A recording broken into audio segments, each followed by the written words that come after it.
Monsieur le maire.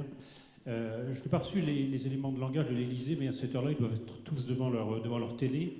Mais j'ai fait quelques recherches avant ce conseil municipal. Et moi, je voudrais rappeler, personne ne l'a rappelé, qu'en juillet 2015, le Premier ministre socialiste Manuel Valls a demandé un rapport sur le temps de travail à Philippe Laurent, expert en gestion publique, secrétaire général de l'AMF et maire de Sceaux, en juillet 2015. Et qu'en mars 2017, alors que le Premier ministre avait changé, puisque c'était alors M. Bertrand Cazeneuve, sous la présidence de François Hollande, l'un comme l'autre, a émis une circulaire reprenant mot pour mot le rapport et demandant la mise en place des 1607 heures de travail.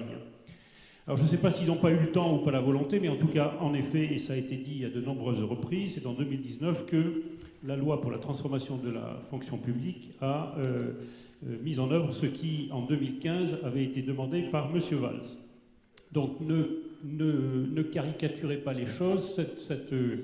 Cette réforme n'est pas sortie du chapeau ces derniers temps. Encore une fois, elle a commencé à être étudiée en juillet 2015. En ce qui nous concerne, pour venir sur le contexte local, je pense que nous ne devons pas parler aux mêmes personnes, parce que ces derniers jours, j'ai rencontré des représentants des syndicats, et moi, ce que j'ai entendu de leur part, c'est que le dialogue social n'est pas celui que vous décrivez.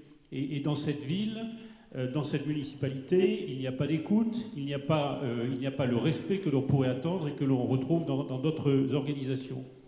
Le tract que nous avons reçu d'ailleurs cet après-midi de la CGT en est un exemple.